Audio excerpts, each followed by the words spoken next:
대전광역시 선수 여러분, 안녕하세요. 저는 충남대학교 스포츠과학과에서 스포츠 심리학을 전공하고 있는 윤대현 교수입니다. 코로나19 사태로 인해서 훈련과 경기에 제대로 참가하지 못하고 있는 우리 대전광역시 선수들에게 심리적인 도움을 드리기 위해서 이 영상을 준비했습니다. 현재 코로나19 사태 때문에 선수들이 훈련이나 경기에 참가하지 못하고 개별 훈련이나 자체 경기 등으로 시즌을 대비하고 있죠. 그래서 선수들은 지금이 너무 지루하게 느껴질 수도 있고요. 이 기간에 내 기량이 더 뒤처지는 느낌이 들 수도 있고, 혹은 시즌이 시작되면 내가 제 기량을 발휘할 수는 있을까와 같은 초조함이나 걱정과 같은 부정적인 생각이나 정서들이 많을 수 있습니다. 그렇다면 우리 선수들은 이런 상황에서 왜 스트레스를 받고 불안감을 느끼는지를 확인하고 어떻게 하는 것이 효과적으로 이 상황을 극복하고 대처하는 것인지에 대해서 알아보려고 합니다. 혹시 현재 그런 부정적인 정서들 때문에 힘들어하는 선수들이 있다면 가장 먼저 해야 되는 것은 내가 왜 지금 이렇게 부정적인 정서에 휩싸여 있을까를 한번 생각해 보는 겁니다. 문제에 대한 원인을 찾아보는 거죠. 지금 이런 상황에서 다른 선수들에 비해서 불안이나 스트레스가 많은 선수들은 대부분 막연하게 이 상황이 나에게는 다른 사람들보다도 더 불리하게 작용될 것이다 라고 하는 근거 없는 믿음이나 왜곡된 사고 때문일 가능성이 높습니다. 지금 이 상황은 모두에게 똑같이 설계된 어려움입니다. 양궁이나 사격 경기에서 사선에 서 있는 선수들은 굉장한 압박감과 긴장감을 느끼게 됩니다. 그런데 잠깐만 옆을 돌아보면 나 외에도 다른 여러 선수들이 나하고 똑같은 상황에 처해 있고 모두 극도의 압박감이나 긴장감을 가지고 있다는 것을 쉽게 알 수 있습니다. 이렇게 누구에게나 똑같이 설계된 어려움을 자신에게만 적용된다고 생각하는 것은 나에게 스스로 그 어려움을 더 가중시키는 일이 됩니다. 그러니까 지금 이 상황을 인정하고 모두가 같은 상황임을 받아들이는 것이 우선적으로 필요합니다. 여기에 더해서 이러한 어려움을 어려움이 아닌 기회로 생각하는 것은 자신의 발전을 위해서 매우 필요한 자세입니다. 평범한 상황에서는 서로의 차이를 구별하기가 쉽지 않습니다. 그리고 평범한 상황에서는 모두 예전부터 해왔던 똑같은 방식을 따르기가 쉽습니다. 그런데 이렇게 특별한 상황에서 개개인 각자가 마련해둔 전략과 대처 방식에 따라서 다른 선수들보다 효율적으로 이 상황, 이 시간을 이용한다면 더 많은 성과를 가져올 수도 있습니다. 우리나라를 대표했던 마라토너인 황영주 선수가 1992년 바르셀로나 올림픽에서 일본 선수를 따돌리고 선두로 치고 올라간 곳이 바로 그 유명한 몬주익 언덕입니다. 황영주 선수는 모든 마라토너가 힘들어하는 언덕에서 스퍼트를 할 수 있는 전략을 세웠고 능력을 키웠습니다.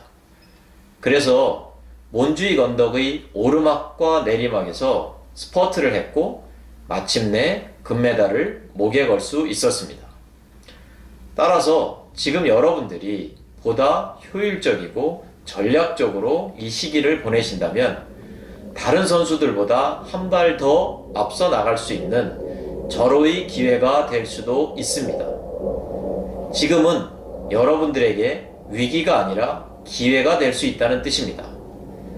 좋은 기회가 될 수 있도록 여러분들이 지금부터 쉽게 하실 수 있는 방법을 몇 가지 소개하겠습니다. 첫 번째로 목표를 명확히 하십시오. 그동안 목표가 있었다고 해도 지금같이 혼란스러운 상황에서 자칫 소홀해지면 본인의 목표를 잃게 될 수도 있습니다.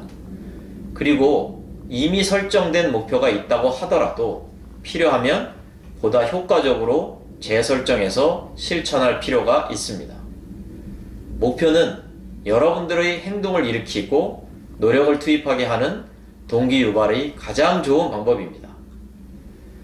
목표 없이 열심히 노력만을 투입하는 것은 방향이나 목적지 없이 맹목적으로 달리는 것과 같습니다. 결국은 열심히는 달렸지만 어디로, 얼마만큼, 언제까지 가야 될지도 모르고 달렸기 때문에 원하는 곳에 도착하기는 어렵고요. 그 과정에서 효율성도 매우 떨어집니다. 목표를 설정하면 더 집중할 수 있고 더 많은 노력을 투입하게 되고요. 목표를 달성하기 위해서 스스로 전략도 개발하게 됩니다.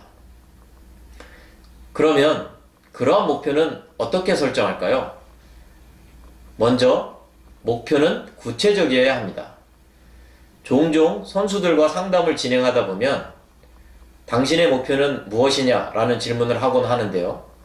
그때 많은 선수들이 저는 훌륭한 야구선수가 되는 게 꿈입니다. 혹은 최선을 다하겠습니다. 이런 대답을 하는데요. 이것은 좋은 목표라고 하기가 어렵습니다. 왜냐하면 이런 목표는 구체적이지도 않고 달성 여부를 확인하기도 모호합니다. 이런 목표 대신에 지난 시즌 도루 성공률 75%에서 이번 시즌에는 82%로 높이겠다. 나는 한화 이글스 1순위 지명을 받고 입단하겠다. 이렇게 구체적이고 시간적 제한이 있고 측정 가능한 목표가 보다 더 강력한 작용을 합니다.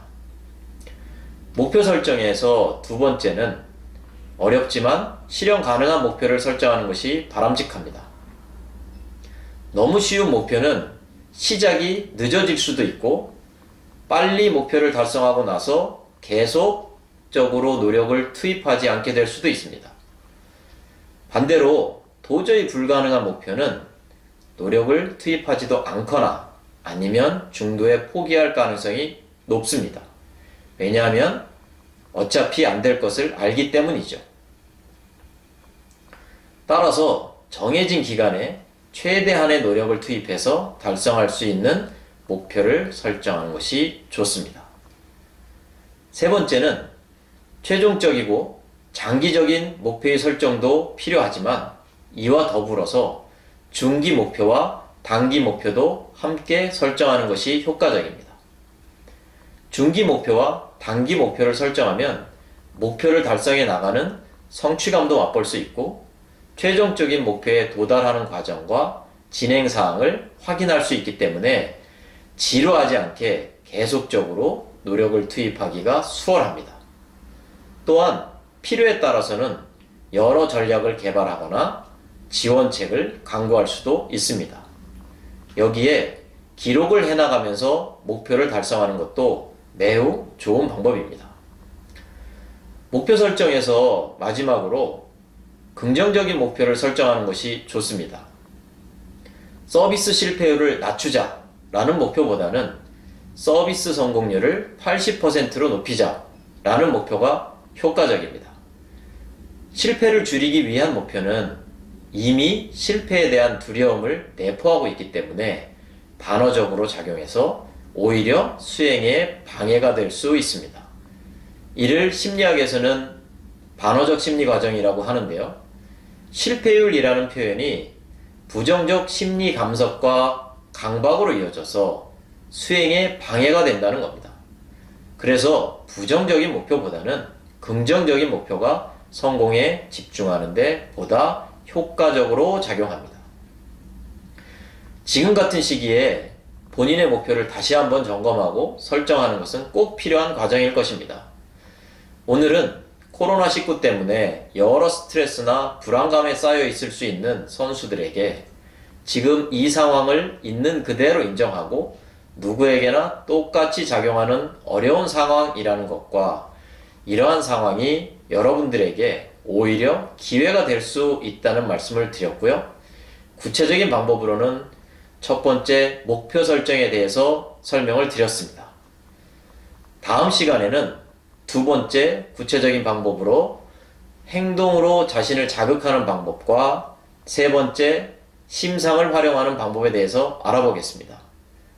코로나19 사태 때문에 그동안 많은 노력을 하셨는데요.